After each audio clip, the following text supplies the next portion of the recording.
tamuverenga zvinoitwa napurian gangsta moti forward yechibadman tachiraini ndobva ndangoesa zvoti pandakava panzwisa pandakava tichoti vakandidaira vakanditambidza chimuti ndifatikazonifonera akati Oskiti waibata abo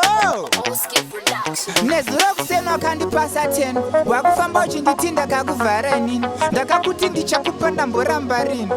wangu uri mbero saka ndazoita plan iwe mari yako handinini ndine chikwereti chako manje ndauya namanake handi iwewe une chikwereti chake iwe mari yako handinini ndine chikwereti chako manje ndauya namanake handi iwewe une chikwereti chake ibate usaiise muhomwe haudine yako asi unoda yevamwe inga unofarisa anga une manyemwe wainditanya yakasi wanga washeya dzimwe inini ndichikupa chimupa zvakafanana nekuruma uchishipa sem nekudira uchikupa kutora mombe nekumuswa uchibopa iwe mari yako handinini ndine chikwereti chako manje ndauya namanake handi iwewe une chikwereti chake iwe mari yako handinini ndine chikwereti chako kuzesera varashaku wake handi iwewe une chikwereti chake manake ati ari kuda yake aikazve ada kutenga zvinhu zvake tarisa zvarakaita ziso rake uzara semuromo nouziva unhu wake iri ndodagara opera nyongorosi chishamiso senge jongwe rakapfeka hovhorosi igore regonzo ngoma aribata stalian dienzo chira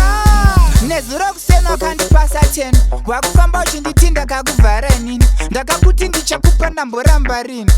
wangu uri mbero saka ndazoita plan iwe mari yako handinini ndine chikwereti chako manje ndauya namanake handi iwewe une chikwereti chake iwe mari yako handinini ndine chikwereti chako manje ndauya namanake handi iwewe une chikwereti chake usaiise muhomwe haudine yako asi unoda yevamwe inga unofarisa anga une manyemwe wainditanya yakasi wanga washeya dzimwe inini ndichikupa chimupa zvakafanana nekuruma uchishipa ndikunzwe futi uchiti ndakaoma bopa over yotatenda musarurwa yo Douglas kunyete big up Phoenix see me big up kuda kwashe jamanda aka Boss Gaga man Pringo attack King Offer